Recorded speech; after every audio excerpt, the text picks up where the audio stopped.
안녕하세요. 에스티 메디슨입니다. 우리가 저번 시간에는 어떤 난산의 일반적인 형태를 봤었죠. 근데 이번에는 기타 원인에 의해 발생하는 난산에 대해서 살펴보도록 하겠습니다. 먼저 크게 세 가지가 있는데요. 고장성 자궁기능부전, 비정상태위, 겹갑이 아니라 견갑이죠. 이렇게 파를 의미하는 거니까. 견갑, 난산 이렇게 세 가지가 있습니다. 그래서 먼저 고장성 자궁기능부전 같은 경우에는 자궁 수축이 너무 과도한 거죠. 자궁 수축이 과도한 경우. 그래서 병태 생리는 그런 자궁 근육 있죠. 마이오메트리움의 머슬 파이버가 그런 제대로 된 싱크로나이즈드 컨트랙션을 하지 못하는 거예요. 네, 그래서 명확한 기준은 없습니다. 근데 약간 대략적으로 30분간 이제 자궁 수축을 했을 경우에, 그러니까 30분 동안 관찰을 했을 경우에 매 10분마다 이제 평균 5회 이상 수축이 있으면 과수축이라고 알고 계시면 될 것 같습니다. 그래서 10분 동안 5회 이상의 자궁 수축이 계속되면 과수축으로 이제 진단한다. 이렇게 알고 있으면 될 것 같아요. 한 30분 정도 관찰을 했을 때. 그래서 치료는 되게 간단한데요. 그럼 옥시토신을 만약에 투여하다가 이런 과수축이 발생을 했다면 당연히 옥시토신을 중단을 해야겠죠. 네, 그래서 그냥 옥시토신을 투여를 해서 과수축이 오는 경우가 많기 때문에 그럴 경우에 중단한다라고 알고 있으면 될 것 같습니다. 그러면 또 질문이 생길 수가 있겠죠. 이 옥시토신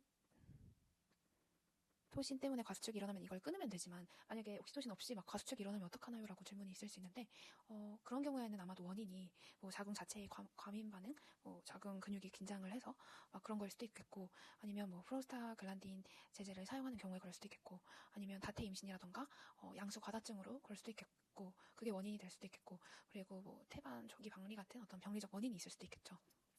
그래서 30분 동안 관찰을 했을 때 10분에 5회 이상 그렇게 과속축이 발생을 하게 되면 산모를 옆으로 눕혀서 그런 유테로 플라젠탈 블러드 플로우를 개선을 하거나 산소 공급을 하거나 뭐 수액 공급을 하거나 아니면 필요에 따라서는 그런 자궁 수축 억제제를 줄 수도 있게 되고요.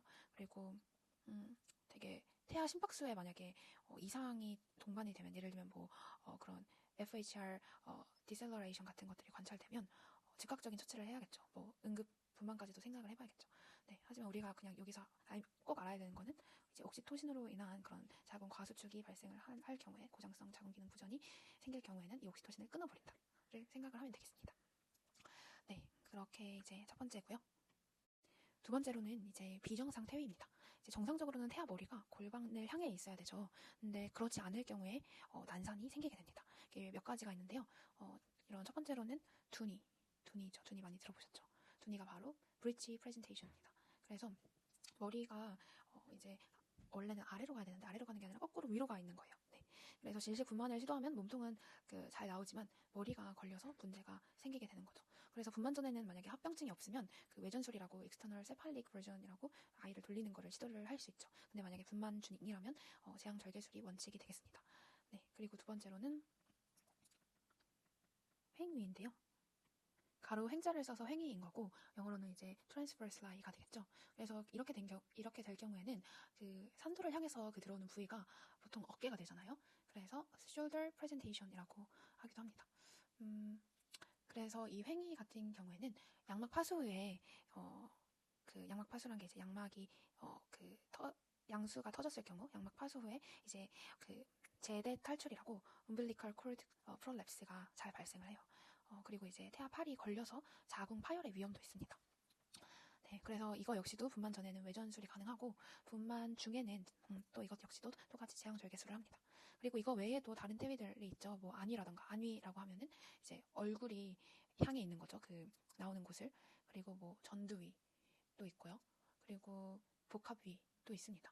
그래서 안위 같은 경우에는 코가 먼저 만져지고 입이 먼저 만져지고, 네, 전두위 같은 경우에는 그 앞전에 머리 두잖아요. 그래서 이마가 만져집니다.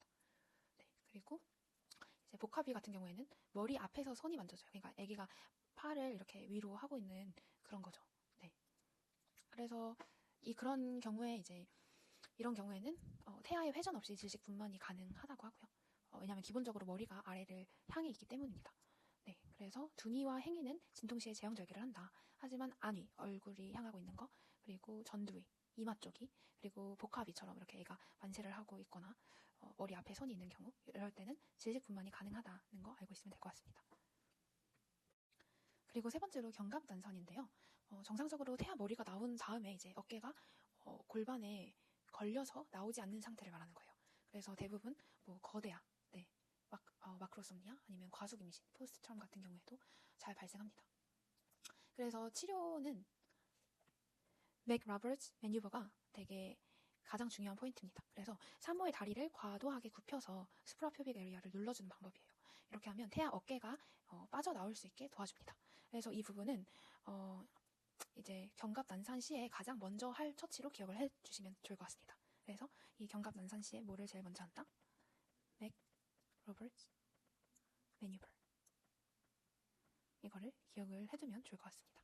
그래서 이 방법은 산모의 다리를 과도하게 굽혀서 수프라퓨빅 에리아를 눌러주는 방법이다. 그렇게 하면 되게 막 거대하나 과속 임신일 때 애가 너무 컸을 경우에 그 어깨가 걸려서 안 나올 때 이제 태아 어깨가 빠져나올 수 있게 도와주는 역할을 한다. 이렇게 알고 있으면 되겠습니다. 그래서 이제 정리를 하자면 자궁 수축이 너무 과도했을 경우에는 옥시토신을 중단을 한다. 네.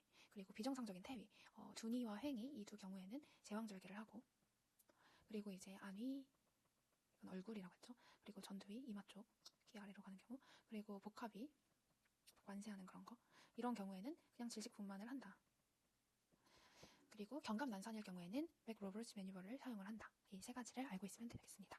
네, 수고하셨습니다. 감사합니다.